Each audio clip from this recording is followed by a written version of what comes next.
Udah hampir 2 tahun gue nggak lanjutin The Making of the Studio, karena waktu itu sebenarnya 2 tahun lalu tuh buatnya cuma buat iseng aja, and then ternyata banyak sibuk ini itu dan akhirnya nggak ke-handle lagi untuk ngelanjutin. But kayaknya di tahun ini kita pengen coba ngelanjutin dan pengen rutinin. Um, karena gue ngerasa belakangan ini tuh sebagai studio owner, dan juga sebenarnya bukan sebagai studio owner sih ya, sebagai orang-orang yang ngebangun bisnis sendiri, terutama small medium bisnis, terlalu banyak orang di luar sana tuh yang kayak bilang dirinya sebagai self made, and then juga ngebangun bisnis, and then mereka bilang oh omset gue segini segini segini segini, dan itu menurut gue entah mengapa seolah-olah membuat sebuah fata morgana kalau misalnya bikin bisnis itu gampang dan emang pasti sukses. Padahal sebenarnya menurut gue babak belurnya banyak, bos. Jadi dengan harapan dengan The Making of Studio ini bisa memberikan semacam perspektif yang lebih sehat dan realistis tentang bagaimana kita ngebangun small medium business, dan dalam kasus gue dalam perspektif orang yang ngebangun studio desain. Seperti itu. Semoga dengan kisah dan perspektif dan pengalaman dari gue, bukan berharap mengajar sesuatu atau teman-teman terinspirasi, tapi at least memberikan gambaran sekali lagi yang realistis dan menapak ke bumi ya tentang realita di lapangan, how to start your own business. Dan hari ini gue pengen ngomongin suatu hal yang mungkin lumayan tanda kutip jarang orang pengen bahas dan hindarin karena agak sensitif, yaitu tentang modal dan privilege. Ketika gue 2018 gue ngebangun studio gue, yaitu Studio Yard. 2018 itu adalah karir gue seprofesional. Gue sebenarnya udah mulai ambil freelance itu tahun 2014 gitu ya, di semester tahun ketiga pada saat gue kuliah di bisnis. And then gue kerja 1 tahun di Brand Craft, freelance 6 bulan, and then tiba-tiba gue punya studio mendadak. Dan ceritanya kalau misalnya teman-teman belum tahu gimana waktu itu buat studionya, ada di episode sebelumnya. Dan di situ gue udah punya beberapa modal dan punya beberapa privilege. Di sini gimana cara gue ngebedain mana yang modal, mana yang privilege? Dalam pengertian gue, pemahaman gue sendiri, privilege itu adalah something yang lo gak berusaha untuk lo dapatkan, dan itu emang sudah ada di lo dan lo dilahirkan dengan hal itu. Dalam hal ini mungkin kayak lingkungan keluarga lo, mungkin juga koneksi dan lain-lain, tempat lo bertumbuh besar gitu ya. Sedangkan untuk modal adalah something yang menurut gue bisa diusahakan, bisa ditabung, yang teman-teman bisa kejar secara alami gitu. Dan mungkin kita mulai dari privilege dulu gitu ya. Gue terakhir dari keluarga yang biasa-biasa aja. Privilege gue adalah itu, gue gak punya terlalu tanggungan yang terlalu besar. Sebulan paling gue cuma bantuin, ya kan udah bisa cari duit sendiri gitu ya, jadi ngebantuin orang tua bayar listrik, bayar pam gitu, internet, ya nggak terlalu mahal, cuman 1,5-2 juta gitu ya. And then juga privilege-nya waktu itu gue adalah lulusan dari BINUS, BINUSian 2016. Hai fellow BINUSian, yang BINUSian tolong subscribe, tolong support saya. Dan menurut gue itu udah privilege karena gue bisa berkuliah di BINUS dan ketemu sama banyak teman-teman yang sampai sekarang juga kita masih kontekan gitu ya. Sebenarnya bukan ngebantuin gue dalam perjalanan membangun studio, bukan soal dapat klien dari mereka, dapat orderan gitu, enggak, tapi lebih ke arah dapat environment, dapat teman-teman yang bisa saling menajamkan satu sama lain, bisa sharing perspektif, bisa ya bertumbuh bareng lah gitu. Dan gue thankful banget tentang hal itu. Itu privilege gue. Dan privilege terakhir gue adalah gue tumbuh dan besar waktu itu di daerah Jakarta Utara. Gue tumbuh dan besar di daerah Pluit, Muara Karang, Pik. Dan notabene ketika lo berada di circle tersebut tuh banyak yang umur 25-24 tuh kayak bikin usaha-usaha kecil sendiri yang lucu-lucuan lah, kecil-kecil gitu ya. Dan jujur pada saat tahun-tahun pertama, apalagi pas di gue freelance, itu lumayan dapat banyak project kecil seperti itu. Walaupun kalau misalnya sekarang dapat project seperti itu lagi udah nggak bisa sama sekali, nggak nutup operasional, tapi itu merupakan privilege yang sangat besar karena dari project kecil-kecil itu gue bisa dapat banyak portofolio dan pengalaman bekerja kali ya. Dan ya sedikit banyak menutup operasional juga. Itu privilege gue. Dan modal ini menarik banget teman-teman. Pada saat gue bikin studio waktu itu, balik lagi, gue bikin studio itu tidak direncanakan, gue nggak pernah berharap gue punya studio sendiri, and then terjadi saja gue punya studio sendiri. Pada saat itu, ada beberapa modal, yaitu pertama, gue udah memiliki mobil waktu itu, walaupun masih nyicil, mobil tua, teman-teman. Kenapa gue kasih tahu modal mobil? Karena menurutku mobil itu salah satu hal yang sangat ngebantu banget ketika lo berbisnis, karena lo bisa kemana-mana gampang gitu ya, cepet. Dan waktu itu mobilnya tua, Grand Avega 2012, gue beli second, cicilannya murah banget, 2,6 juta doang. Terus habis itu ya laptop udah punya, dan tabungan waktu itu gue kayaknya kalau nggak salah teman-teman ada di angka 30 juta doang.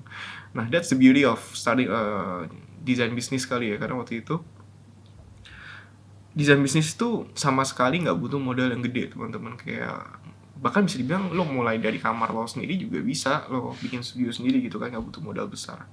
Waktu itu modalnya gue pakai untuk ngesewa sebuah coworking space biar bisa kerja bareng teman-teman, anak-anak yang lain gitu ya. Dan kecil banget tempatnya, cuman kayak 2x3, kecil banget. Dan harga sewanya waktu itu bisa bayar per bulan 3 juta per bulan, itu murah banget. Dan ya seperti itu modal awal gue ketika bikin studio Yort, dan itu modal material, teman-teman. Tapi sebenarnya di balik itu semua ada juga modal-modal yang sifatnya imaterial, yaitu portfolio. Nah, portfolio pada saat waktu itu gue beruntung karena gue udah lumayan aktif mengambil freelance dari tahun 2014 di saat gue masih kuliah. Dan nggak tahu kenapa waktu itu juga gue lumayan rajin update Behance dan dapat beberapa portofolio yang agak rame di Behance. Yang pertama yang paling waktu itu rame adalah martabak Babelim.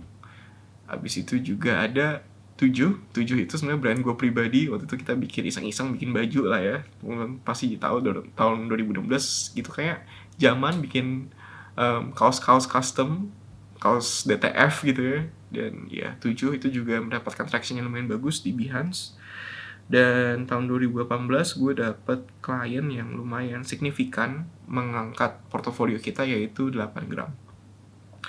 Nah, teman-teman, ini semua adalah pekerjaan yang menurut gue itu nggak terlalu gimana ya, secara worth uangnya tuh nggak seberapa, teman-teman, tapi menarik untuk dikerjakan karena kita bisa all out. Apalagi yang 8 gram ini, walaupun projectnya sebenarnya kecil tapi kita all out, dan bahkan kita juga bikinin sampai ke guidelines gitu ya. Dan kita ngomong social media guidelines, tapi social media guidelines-nya itu lengkap, seperti tone of voice-nya ada, cara fotonya gimana, sistem desainnya gimana. Dan itu sebenarnya jadi modal yang berharga banget ketika kita ketemu leads baru, kita presentasi gitu ya, kayak oh ya ini konsepnya kayak gini, dan ini loh outputnya tuh dapat guidelines segala macam. Dan itu pelan-pelan tuh bisa ngebangun bargain power lo juga gitu, karena lo punya kerjaan yang lo kerjakan dengan sangat serius sekali, dan itu juga penting, modal portofolio gitu. Nah, itu yang gue punya, teman-teman. Dan mungkin sekarang biar seru, gue bakal masuk ke modal yang gue harap gue punya, dan akan lebih baik kalau teman-teman tuh udah punya modal ini. Yang pertama adalah portfolio dari klien besar. Baik lagi, gue nggak pernah berencana untuk bikin studio sendiri. Dan to be honest, buat studio sendiri di umur yang waktu itu masih muda banget, 2018 gue umur berapa ya? Gila, gue udah tua. 2018 umur 23 gue start studio sendiri. Ya, 23 tahun, dan itu ya masih hijau banget, teman-teman. Dan gue gak pernah kerja di studio sebelumnya yang handle klien yang sifatnya besar dan strategis. Otomatis secara culture budayanya juga gue nggak terlalu kebentuk gitu ya, teman-teman. Dan gue juga nggak bisa ngeklaim kalau misalnya ke klien gitu ya, gue udah pernah handle klien ABC yang besar gitu. Itu pertama. Yang kedua juga, gue belum punya koneksi yang cukup bagus, koneksi di mana ketemu circle yang emang menghargai desain dan emang udah willing to spend besar untuk desain gitu. Gue belum punya waktu itu.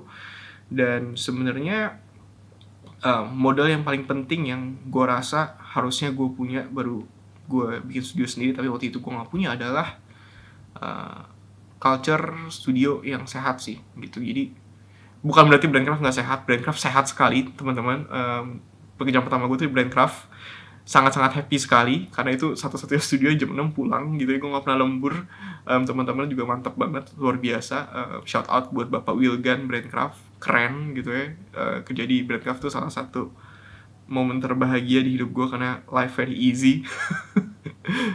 kerja pulang gitu ya, kelar gitu, nggak usah mikirin gaji karyawan gimana bla bla bla. Ya balik lagi, tapi maksud gue adalah 1 tahun itu nggak membuat lo tuh ngerti gitu ya gimana sebenarnya culture kerja, manage kerjaan tuh yang bener seperti apa. Dan ya itu yang sebenarnya ketika lo udah lama kerja sama orang, mungkin 5 tahun 6 tahun, mungkin itu jadi lo punya pemahaman gitu loh, kayak oh cara kerja yang bener seperti apa, mana yang works, mana yang gak works, gimana cara treat karyawan dengan baik segala macam. Mungkin ya itu penting juga untuk dimiliki. Dan sayangnya pada tahun 2018 gue start job, gue belum punya itu.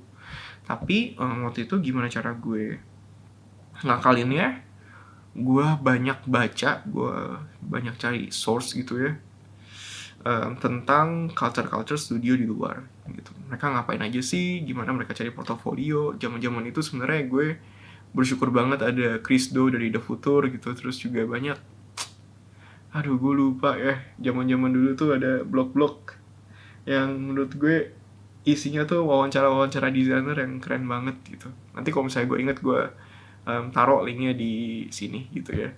Tapi untuk sekarang gue nggak inget. Yang gue inget nama orangnya Tim Urban, bukan ntar gue ituin. Oke, ya anyway itu teman-teman. Jadi gue ngakalin waktu itu untuk membentuk budaya studio sendiri tuh ya, gue cari-cari bahan dan podcast gitu. Seperti itu. Dan modal apa lagi ya yang gue wish gue punya? Mungkin itu sih teman-teman. Jadi kalau misalnya gue nge-recap dari yang tadi, privilege, gue berprivilege punya background pendidikan di mana situ gue ketemu banyak orang yang mindsetnya fokus ke growth dan bisa belajar dan sharing banyak tentang desain. Gue juga puji Tuhannya bertumbuh di dalam environment yang emang banyak entrepreneurnya, sehingga gue bisa dapat klien-klien awal untuk dapat ngumpulin portofolio dengan lumayan gampang teman-teman. Dan secara modal sebenarnya nggak terlalu banyak, karena balik lagi menurut gue modal material untuk bikin desain studio itu nggak terlalu penting. Yang paling penting adalah modal portofolio gitu. Dan that's it. Semoga ini menjadi awal yang baik. See you di next kesempatan. Bye bye.